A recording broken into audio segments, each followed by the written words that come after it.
Assalamualaikum warahmatullahi wabarakatuh. Kami dari kelompok 5. Di sini kami akan mempresentasikan rancangan aplikasi Easy Planner untuk memenuhi proyek SKPL UAS 2023. Oke, sebelumnya kami akan melakukan perkenalan terlebih dahulu. Perkenalkan, nama saya Bayu Bisono dengan NIM 056. Perkenalkan, saya Muhammad Gifri Madian dengan NIM 137. Perkenalkan, saya Muhammad Sabil Nurrehan dengan NIM 140. Dan saya Muhammad Soton Abrianto dengan NIM 164. Dan saya Muhammad Edwin Alizan Najoi dengan NIM 165. Oke, terima kasih teman-teman. Selanjutnya saya akan menjelaskan tentang latar belakang dari kenapa kita membuat aplikasi Easy Planner ini. Aplikasi e-reminder yang terintegrasi dengan instansi atau lembaga pendidikan. Nah, ini merupakan poin utama kita membuat Easy Planner. Easy Planner sendiri adalah aplikasi untuk mengingatkan atau membuat activity dalam kehidupan sehari-hari. Ini membantu kita berfokus untuk menghubungkan segala pemberitahuan dan penjadwalan yang ada di Leads UPNPJ terutamanya. Karena kita menghubungkan dengan atau mengintegrasi dengan instansi atau lembaga pendidikan. Nah, tentunya Easy Planner ini merupakan aplikasi smartphone yang membantu kita untuk memberi pemberitahuan secara langsung dari Android atau iPhone kita. Nah, selanjutnya, stakeholders. Nah, stakeholders ini sendiri adalah merupakan runtutan atau siapa saja yang berhubungan dengan aplikasi ini, dimulai dengan klien ya. Nah, di sini kliennya sendiri ini adalah orang yang meminta untuk membuatkan aplikasi ini. Nah, developer adalah kita sendiri. Kami adalah sekelompok pembuat aplikasi yang membuat Easy Planner ini ya. Yang kita mulai dari bentuk scratch ya, atau dibuat dari mockup terlebih dahulu. Lalu ada administrator. Administrator ini adalah orang-orang yang bertanggung jawab atas pengelolaan dan pengawasan sistem Easy Planner ini tersendiri. Dan dia berhubungan dengan instansi dan user, di mana user ini juga termasuk bagian dari instansi untuk user mahasiswa karena merupakan instansi pendidikan. Nah, instansi itu apa sih? Instansi adalah merujuk pada aplikasi Easy Planner ini merupakan lembaga pendidikan. Nah, user-user ini adalah orang-orang yang memakai aplikasi ini sebagian besar merupakan mahasiswa. Karena kita berintegrasi dengan instansi pendidikan. Oke, selanjutnya kita akan menetapkan business rules. Business rules dibagi menjadi facts, constraints, action enables, computation, dan interference. Nah, dalam facts, kita membuat business rules, setiap tugas harus terkait dengan setidaknya satu proyek. Setiap rencana kegiatan memiliki tanggal mulai dan tanggal selesai yang valid. Lalu setiap entitas pengguna harus memiliki nama lengkap, alamat email, dan nomor telepon yang terdaftar. Selanjutnya itu constraint. Constraint ini adalah membatasi aksi-aksi yang boleh dilakukan oleh sistem atau user. Nah, di sini kita memberi pembatasan seperti tidak boleh ada dua kegiatan dengan nama yang sama dalam proyek yang sama. Lalu, tidak diperbolehkan melakukan pembuatan akun dengan data yang sudah terdaftar. Oke, selanjutnya ada enablers. Enablers adalah aturan yang memicu terjadinya beberapa aktivitas. Nah, aktivitas ini seperti jika password yang dimasukkan kurang atau lebih dari 8 karakter, maka akan ada notifikasi atau pesan yang muncul seperti password Anda kurang lebih dari 8 karakter. Silakan coba lagi. Lalu ada jika status proyek menjadi selesai, maka semua tugas terkait dengan proyek tersebut dianggap selesai. Selanjutnya, jika proyek baru dibuat, sistem secara otomatis menambahkan tugas default ke dalam proyek. Nah, selanjutnya ada interference. Ini seperti action enables. Terpenuhinya kondisi tertentu itu akan menjadi trigger dari aturan ini. Nah, contohnya itu apa sih? Jika ada konflik jadwal antara kegiatan pribadi dan profesional, sistem memberikan rekomendasi penyesuaian. Nah, selanjutnya ada jika ada tugas proyek atau kegiatan yang telah selesai, tertunda, dan terlewat, sistem memberikan notifikasi reminder sesuai judul dari aplikasi ini. Nah, yang terakhir adalah computation. Computation ini adalah aturan bisnis yang menentukan komputasi atau yang harus dikerjakan oleh sistem. Nah, seperti sistem menghitung kegiatan-kegiatan yang ada dan membuatnya menjadi statistik dan chart. Nah, selanjutnya adalah jika user mengaitkan akun Easy Planner-nya dengan instansi terkait, karena kita mengintegrasikan dengan instansi pendidikan, sistem akan langsung mencatat atau menambahkan kegiatan yang tersedia dan masuk ke dalam penjadwalan akun dari user tersebut. Nah, untuk lebih jelasnya ini adalah alur atau flowchart yang mungkin bisa menjelaskan ya. Dimulai dari start, pengajuan kebutuhan ini bagaimana sih dari klien hingga terbuatnya aplikasi tersebut dan kita membuat feedback agar memperbaiki aplikasi tersebut untuk lebih baik ke depannya. Dari klien, mengajukan kebutuhan ini, di mana dia membuat apa yang mau dibuat oleh developer nantinya, itu akan dikumpulkan datanya, dibuat Google Form untuk mencari data.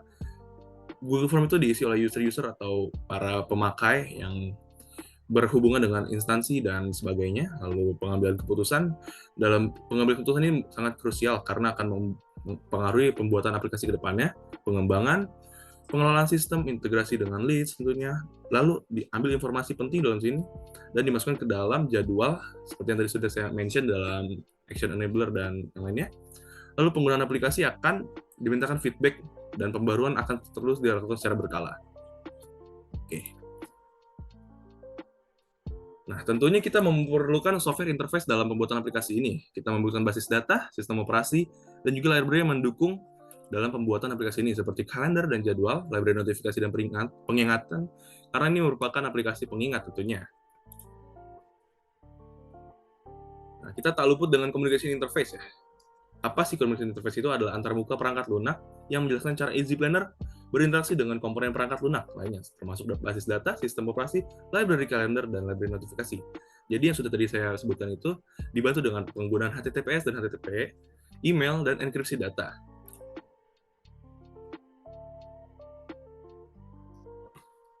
Ya, selanjutnya akan dilanjutkan oleh teman saya, Muhammad Sabil. Ya, selanjutnya adalah operating environment. Ya. Operating environment ini adalah lingkungan operasi yang merupakan situasi dan kondisi di mana sistem diharapkan dapat berjalan sesuai dengan fungsi sistem yang telah ditentukan dalam aplikasi Easy Planner. Nah, di dalam aplikasi Easy Planner membutuhkan kriteria seperti ini. Aplikasinya berbasis mobile, lalu support untuk iOS dan juga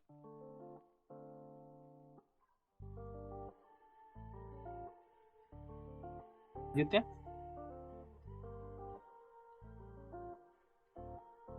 Ya, selanjutnya. Nah, selanjutnya di sini ada kebutuhan fungsional atau functional requirement. Nah, kebutuhan fungsional ini merupakan gambaran layanan yang bisa diberikan sistem kepada pengguna secara mendetail.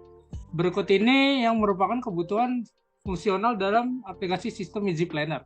Nah, yang pertama adalah sistem mampu melakukan registrasi. Nah, yang kedua, sistem mampu melakukan login account. Yang ketiga, sistem dapat menambahkan tugas dan aktivitas. Yang keempat, sistem bekerja sebagai pengingat tugas. Yang kelima, sistem dapat mengelola daftar tugas. Yang keenam, sistem menganalisa produktivitas. Nah, yang ketujuh, sistem dapat berintegrasi dengan instansi pendidikan. Selanjutnya. Nah, selanjutnya nih di sini ada kebutuhan non-fungsional atau non-functional requirement. Nah, kebutuhan fungsional ini merupakan kebutuhan yang menitik beratkan pada properti perilaku yang dimiliki oleh sistem. Kebutuhan fungsional juga sering disebut sebagai batasan layanan atau fungsi yang ditawarkan sistem seperti batasan waktu, atau batasan pengembangan proses dan standarisasi dan lain-lain. Nah, di sini ada beberapa nih, seperti yang terlihat di layar, ada security, lalu ada reliability, ada ergonomi, ada bahasa komunikasi, ada portability, ada memory, ada response times, dan availability. Lanjutnya. Ya, selanjutnya di sini adalah high class, yaitu use case dan activity diagram. Yuk, selanjutnya.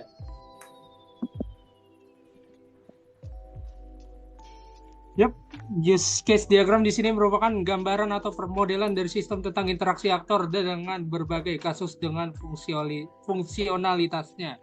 Nah, di sini ada user. User itu terbagi menjadi dua, yaitu user umum dan juga user mahasiswa. Nah, user itu dapat melakukan yang pertama tuh login, lalu dapat juga customer support, lalu dapat melakukan tampilan analisis dan statik produktivitasnya, lalu penambahan instansi pendidikan, dan yang terakhir adalah pembuatan jadwal kegiatan atau tugas. Nah, selanjutnya di sini ada administrator ya. Administrator tuh di sini berfungsi dia dapat melakukan pengelolaan akun user maupun instansi, lalu juga pengelolaan server database-nya, lalu dia juga dapat login, dan juga penambahan instansi pendidikan. Nah, di sini terdapat satu instansi. Nah, instansi di sini merupakan instansi pendidikan seperti LEADS. Nah, di sini instansi itu dapat untuk penambahan instansi pendidikan dan juga dia dapat ke administrator ya. Selanjutnya dilanjutkan oleh rekan saya Agib.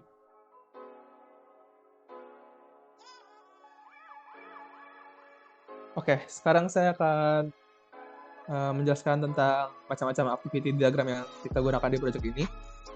Jadi, activity diagram merupakan diagram yang dalam pemodelan proses yang digunakan untuk menggambarkan aliran kerja atau aktivitas dalam sistem, proses bisnis, atau aktivitas lainnya. Nah, saya akan mulai dengan activity diagram register. Di diagram ini kita mulai dengan membuka aplikasi AZ Planner, lalu sistem akan menampilkan halaman pembuka, juga menampilkan menu login.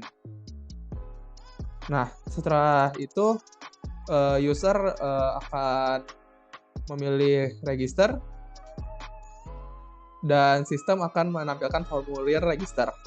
Di situ user dapat mengisi formulirnya dan sistem akan memvalidasi lengkapnya formulir tersebut. Dan jika tidak lengkap, maka sistem akan mengembalikan tampilan formulir seperti awal. Tetapi jika valid, maka isinya tetap aman dan user bisa menekan tombol register.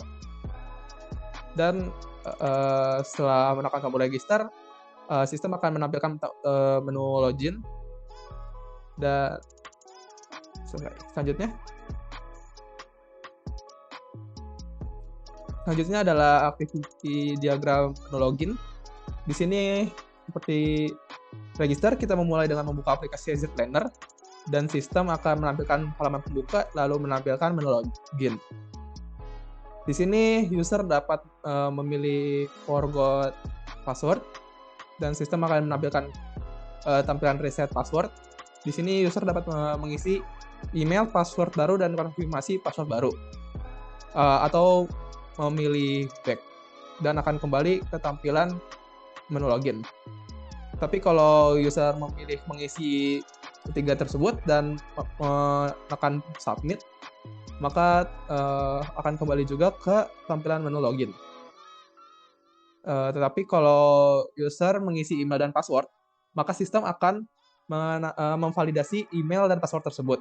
Jika tidak valid, maka akan kembali ke tampilan login tersebut. Dan jika valid, maka user dapat menekan tombol login dan sistem akan menampilkan tampilan konfirmasi akun berhasil digunakan.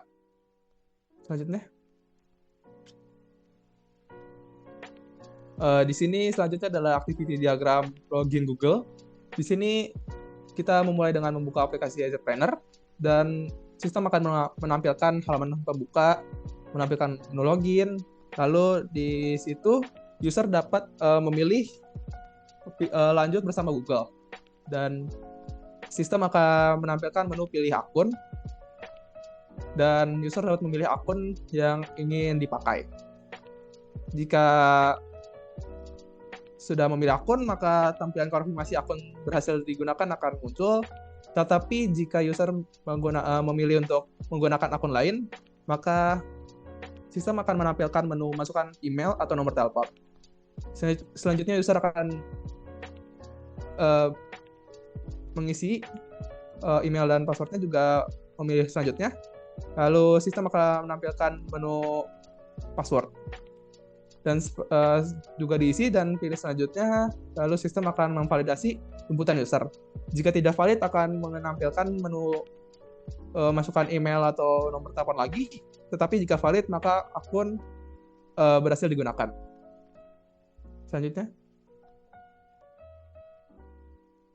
Selanjutnya ini adalah activity diagram login institusi. Di sini kita memulai dengan membuka aplikasi AZ Planner. Maka sistem akan menampilkan halaman pembuka, menampilkan menu login. Nah, di sini user dapat memilih lanjut bersama institut. Nah, setelah user memilih itu, sistem akan menampilkan menu lanjut bersama institut.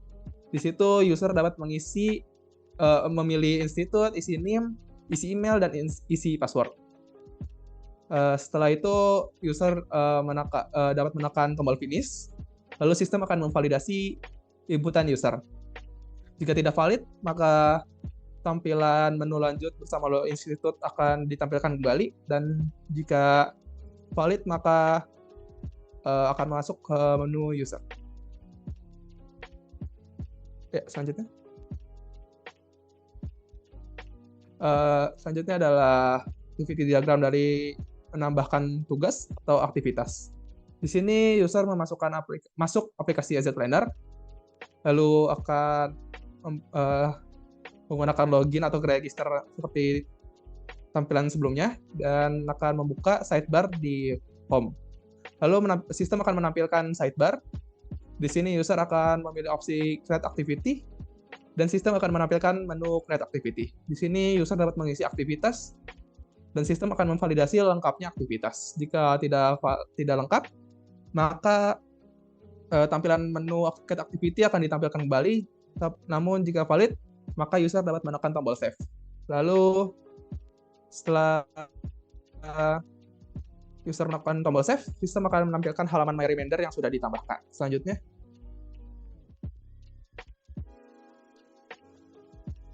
Selanjutnya adalah activity diagram dari pengingat tugas. Di sini user memasuki aplikasi AZ Planner sama seperti tahap sebelumnya, lalu hingga sampai di tampilan home, maka user dapat membuka sidebar. Di situ sistem akan menampilkan sidebar. Selanjutnya user dapat memilih opsi My Remainder, dan sistem akan menampilkan halaman My Remainder. Di sini user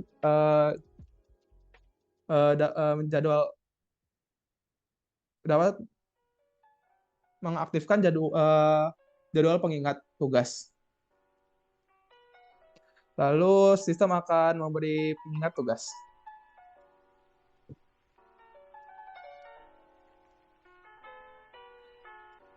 Selanjutnya adalah activity diagram dari pengelola daftar tugas. Di sini user memasuki aplikasi AZ Planner, lalu memilih opsi My Remainder pada sidebar, dan sistem akan menampilkan halaman My Remainder. Di situ user dapat memodifikasi tugas, dan sistem akan memperbarui data tugas tersebut. Selanjutnya.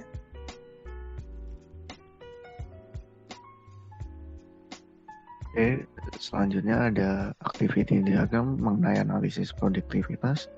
Pertama, user akan masuk ke aplikasi AZ Planner.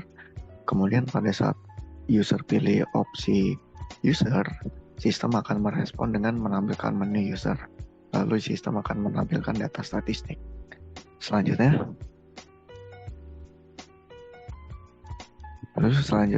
mengenai melihat kalender. Pertama, user akan masuk ke aplikasi AZ Planner. Lalu user akan membuka sidebar, yang dimana sistem akan merespon dengan menampilkan sidebar. Lalu pada tampilan sidebar itu, user akan bisa memilih opsi kalender, yang dimana sistem akan merespon menampilkan halaman kalender. Baik, selanjutnya. Selanjutnya mengenai tentang Touch ID, yang dimana user akan masuk ke aplikasi AZ Planner, lalu kemudian user akan membuka sidebar, yang dimana sistem akan menampilkan sidebar. Lalu pada tampilan sidebar itu terdapat pilihan opsi Touch ID, yang dimana nanti saat user pilih opsi tersebut, sistem akan menampilkan halaman Touch ID. Lalu kemudian user akan menampilkan sidik jarinya untuk mengidentifikasi user pada sistem yang akan merespon dengan memeriksa sidik jari. Lalu pada saat user tekan tombol selesai, kemudian sistem akan merespon dengan tampilan konfirmasi pada akun itu dengan verifikasi sidik jarinya dan berhasil digunakan. Oke, selanjutnya. Selanjutnya mengenai activity diagram customer service, di mana user pada awal masuk aplikasi user AZ Planner, lalu user pada saat membuka sidebar, sistem akan merespon dengan menampilkan sidebar. Lalu pada tampilan sidebar di situ ada pilihan opsi customer support, user memilih, kemudian sistem akan merespon dengan menampilkan halaman customer support. Pada halaman customer support, user akan diberi tampilan untuk mengisi laporan atau meminta bantuan kepada customer support. Lalu kemudian pada sesudah meminta bantuan, kemudian sistem akan merespon dengan kembali ke tampilan halaman customer support, yang kemudian setelah itu sistem akan kembali ke user untuk memberi bintang atau rating sebagai penilaian customer support apakah membantu atau tidak. Kemudian langsung bisa merespon dengan menampilkan bilangan hasil rating dan juga laporannya. Baik, slide selanjutnya. Nah, selanjutnya ini adalah activity diagram tentang tentang setting.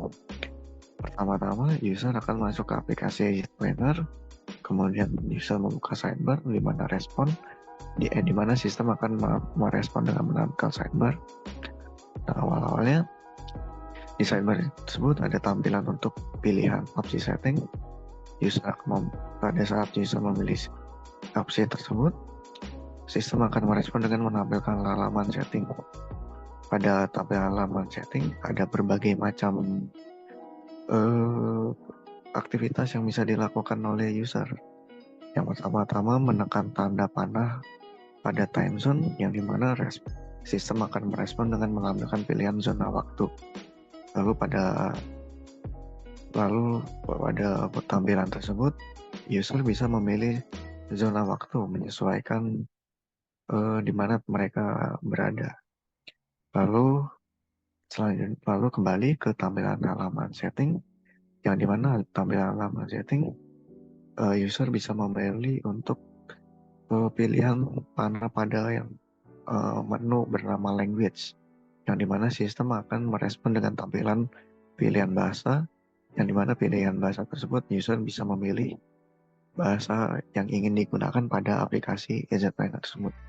Setelah dipilih, sistem akan kembali ke tampilan halaman setting.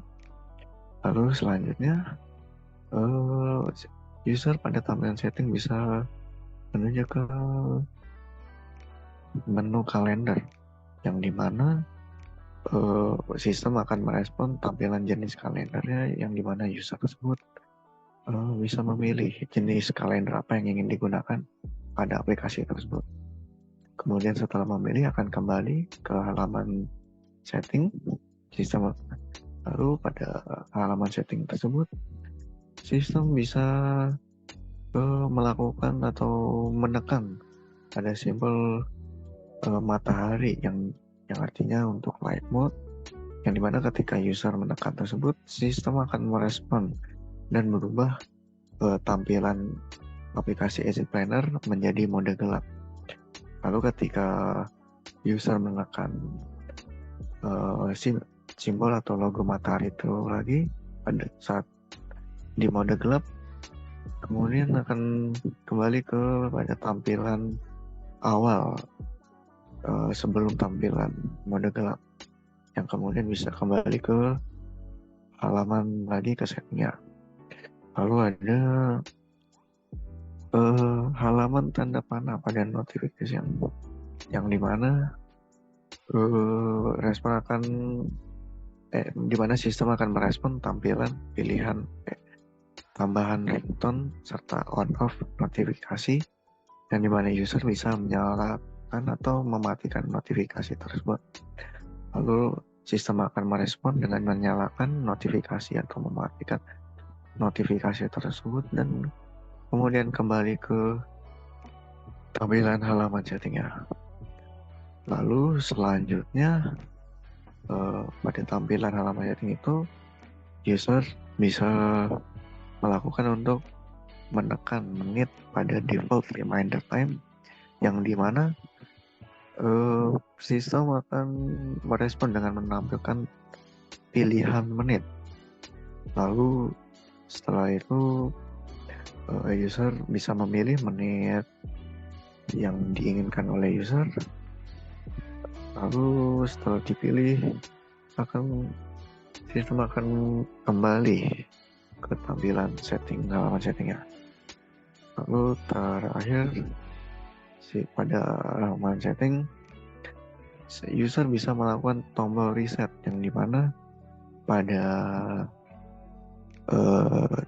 sistem asset planner akan mengembalikan pengaturan ke default. Lalu sistem asset planner akan kembali ke sistem pengaturan yang semula. Oke, slide selanjutnya. Pada selanjutnya mengenai integrasi dengan instansi lembaga. Misalnya pada user masuk ke aplikasi asset planner, lalu pada user memilih opsi yang bernama Add Organization. Lalu pada sistem akan merespon dengan menampilkan halaman Add Organization. Pada halaman Add Organization, user akan memilih organisasi serta mengisi ID dan password yang berkaitan dengan organisasi tersebut. Lalu sistem akan merespon dengan validasi ID dengan passwordnya. Lalu pada di sini akan dilakukan validasian untuk pengecekan apakah ID dan password valid dengan database-nya. Misalnya tidak valid, sistem akan merespon dengan mengembalikan kembali ke tampilan halaman Add Organization.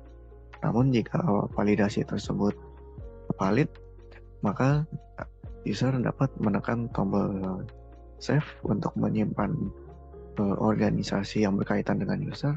Kemudian sistem akan merespon dengan menampilkan menu user yang sudah terintegrasi. Oke, slide selanjutnya. Oke, pada slide selanjutnya, ya ini adalah kelas diagram. Kelas diagram ini yang akan menjadi acuan pada asset planner bagaimana sistem ini bekerja dalam programnya. Misalnya kita lihat dimulai dari user. Pada user ini, user bisa hanya ada satu dan user hanya bisa melakukan satu kali ke kiri, yaitu login. Dia login dan juga register. Satu user hanya bisa login satu kali, register satu kali, dan pada register tersebut bisa login satu kali, lalu pada login tersebut bisa melakukan satu kali reset password, satu kali login dengan continue satu atau lebih dengan login dengan Google dan juga login untuk institusinya. Begitu juga dengan administrator. Untuk masuk ke asset planner cuma bisa satu administrator, yang dimana satu administrator itu hanya dapat register satu kali, login satu kali, yang dimana login tersebut bisa melakukan reset password satu kali, login dengan Google satu kali, satu atau lebih dari satu, kemudian login pada institusinya satu kali. Lalu selanjutnya pengguna untuk instansi juga pada satu user instansi hanya dapat melakukan satu kali register, yang dimana register tersebut hanya bisa dilakukan untuk satu kali login. Dalam satu kali login hanya bisa sekali, pada tampilannya bisa sekali reset password atau login dengan Google atau login dengan institutnya. Oke, selanjutnya kita bisa lihat di sebelah kanan. Setelah user melakukan login, satu user hanya bisa menampilkan satu sidebar, yang dimana sidebar tersebut terdapat home, add instance, calendar, my reminder, create activity, lalu bantuan teknisi, setting, touch ID, logout, dan edit profile. Nah, pada sidebar ini hanya bisa menampilkan satu kalender, yang dimana kalender tersebut terdapat kelas atau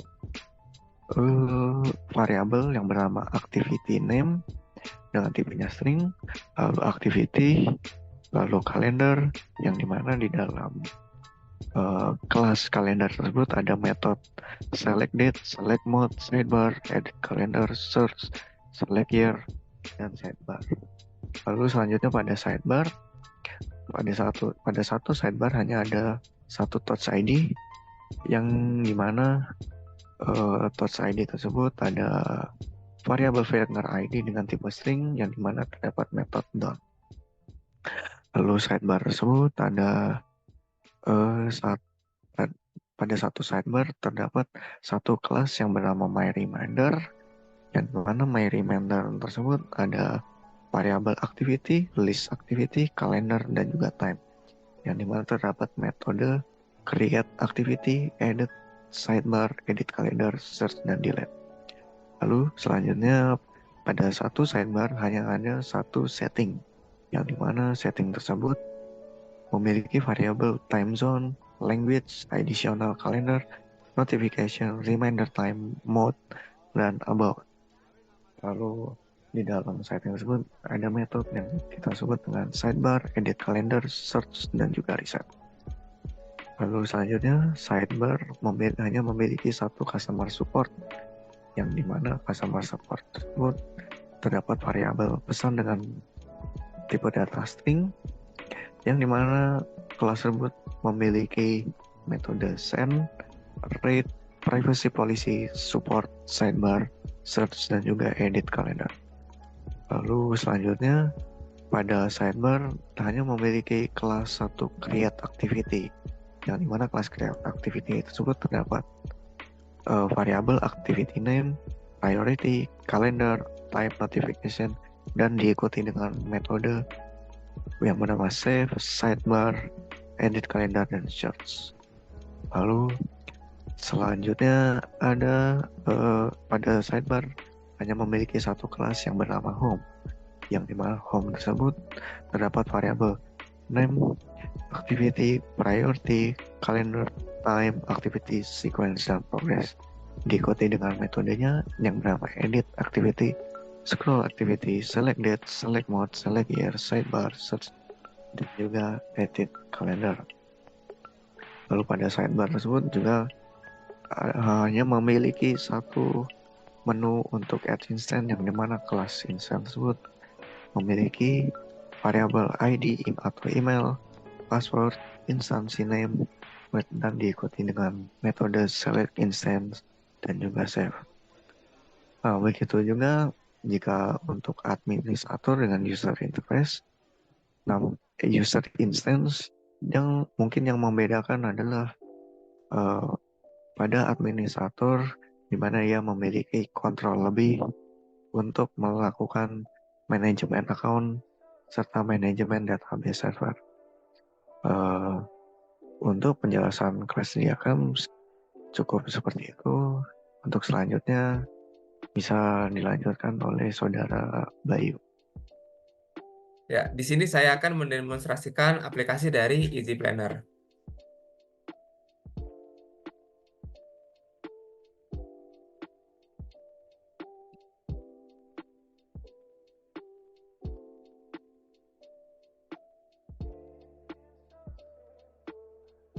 Di sini kita fit to screen dulu biar lebih mudah dilihatnya. Nah, ini adalah tampilan awal setelah aplikasi diinstal, baik dari Play Store untuk Android maupun dari Apple Store untuk iOS. Di sini saya akan menekan tombol continue untuk melanjutkan ke halaman login. Ya, di sini adalah halaman loginnya. User dapat mengisi email dan password yang sudah terdaftar di aplikasi Easy Planner. Di sini kita juga bisa melihat passwordnya. Atau jika ingin kita tersimpan datanya, kita bisa pencet remember information. Berarti nanti kita nggak perlu kembali ke halaman login lagi. Di sini saya menunjukkan jika kita belum punya akun dari Easy Planner ini. Bisa kita pencet tombol registrasi. Di tombol registrasi kita akan memasukkan nama kita dari first name, last name, email, password, dan juga nomor teleponnya. Di sini juga harus memilih gendernya antara male atau female. Jangan lupa untuk menekan tombol accept terms and condition di sini untuk memastikan bahwa kita sudah mengetahui kondisi dan juga persyaratan dari aplikasi ini. Nah, itu jika kita menggunakan login dengan cara registrasi atau membuat akun. Di sini juga bisa pakai continue with Google.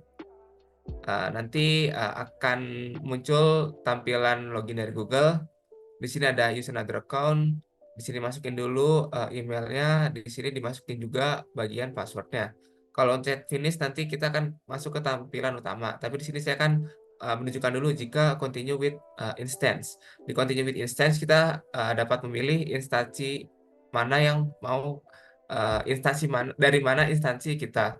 Nah, di sini kita masukkan name, email instansi, dan juga passwordnya. Lalu pencet finish jika sudah selesai. Atau kita juga bisa menggunakan forgot password. Di sini kita mereset password kembali. Masukkan dulu email yang sudah terdaftar, lalu buat password yang baru. Pastikan passwordnya itu sesuai dengan kriteria yang sudah diminta oleh dari aplikasi Easy Planner ini. Setelah selesai kita bisa lanjut mencet tombol submit. Nah, ini adalah tampilan awal dari aplikasi tersebut. Langsung masuk aja ke Get Started. Nah, di sini ada bagian kaca pembesar. Ini untuk tombol search ya fungsinya. Jadi kita untuk mencari aktivitas secara spesifik. Di sini juga ada tombol kalender untuk mengatur kalendernya. Ini tampilan home atau tampilan awal. Di sini kita bisa melihat kalendernya atau kita bisa milih juga untuk tanggal berapa atau bulan berapa ataupun tahun berapa yang mau kita lihat. Adapun progress bar di sini yaitu untuk memastikan sudah berapa banyak kita menyelesaikan aktivitas yang sudah kita buat sendiri. Di sini bisa memilih berdasarkan waktu atau berdasarkan prioritas. Lanjutnya ke bagian sidebar. Di sini ada tanda untuk mengedit profilnya dan juga background jika kita tidak suka dengan tampilan default dari aplikasi tersebut. Sini masuk ke bagian create activity. Nah, di create activity ini kita membuat aktivitas yang sekiranya akan kita lakukan untuk nanti. Kita bisa nyalakan notifikasinya atau kita matikan.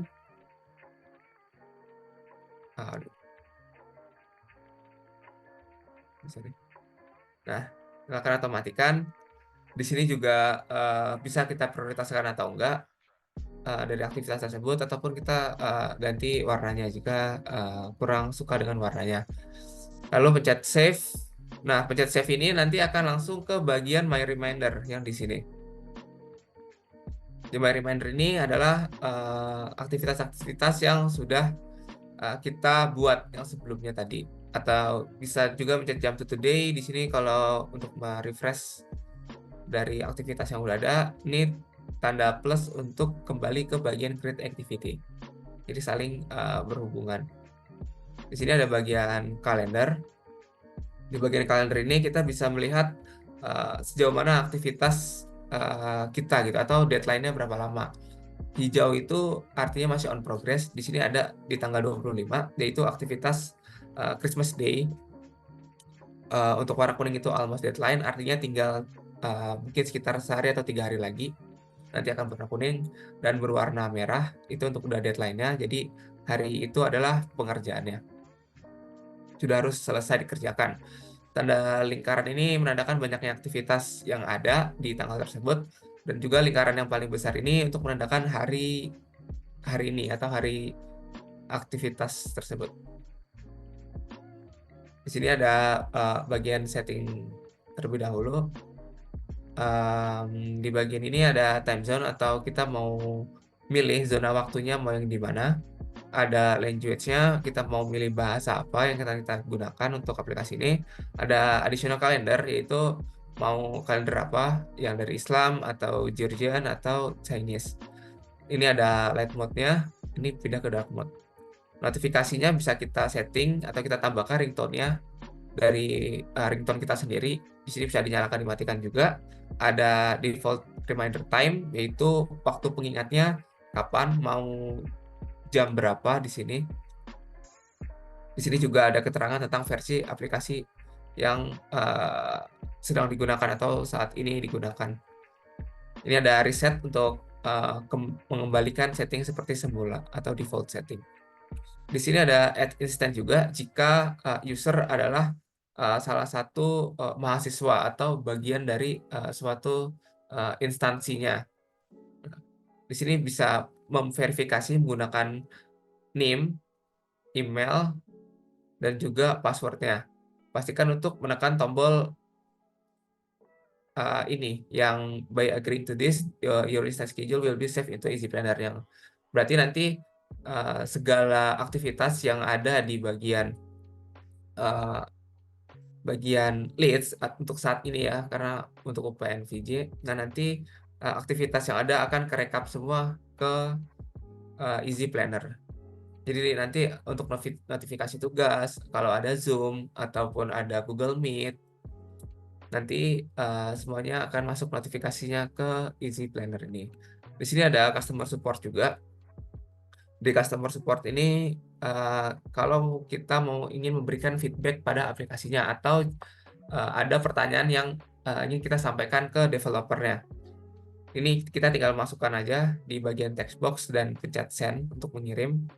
Nanti dikirim akan by email ya. Terus ini ada maksimal karakternya, ada 100 karakter. Di sini kita bisa memberikan rating yang akan langsung di generate ke arah Play Store ataupun iOS Store-nya. Jika memang tidak cukup 100 karakter aja, nanti kita menyediakan kontak untuk bisa dihubungi terkait kendala di aplikasi. Ini ada nomornya dan ada juga emailnya yang bisa dihubungin. Sini ada bagian Touch ID. Nah, Touch ID ini jadi untuk mempercepat proses login saja. Ini kita taruh dulu tangannya. Oke, nanti pencet done. Nah, nanti setelah selesai akan kembali ke bagian tampilan menu awalnya. Nah, di sini yang terakhir ada logout atau keluar dari akun Easy Planner-nya. Oke, mungkin segitu saja demonstrasi dari aplikasi Easy Planner. Ya. Selanjutnya dilanjutkan oleh teman saya, Sabil. Ya, selanjutnya kita udah nyampe di penghujung, tuh kesimpulan. Nah, kesimpulan di sini adalah produk kami diciptakan untuk memberikan solusi yang efektif dan inovatif kepada pengguna. Dengan banyaknya fitur unggulan yang memudahkan pengguna mengakses dan mengelola informasi akademik mereka. Produk kami memberikan kemudahan dan kenyamanan yang belum pernah Anda sebelumnya. Dengan berintegrasi dengan Leads UPNVJ, kami memberikan akses instan ke data dan jadwal kuliah serta notifikasi penting semua dalam satu platform yang user-friendly.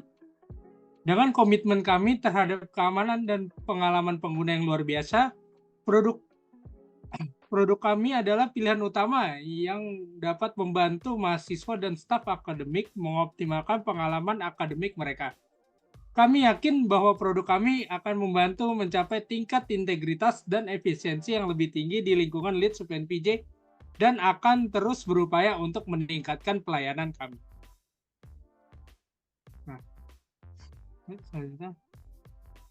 Nah, sekian presentasi dari kelompok kami. Mohon maaf apabila ada salah kata. Ya, karena kesempurnaan hanya milik Tuhan. Nah, sebelum kita tutup, ada pantun nih. Anak pintar dan pemberani, minum air di gelas bersih.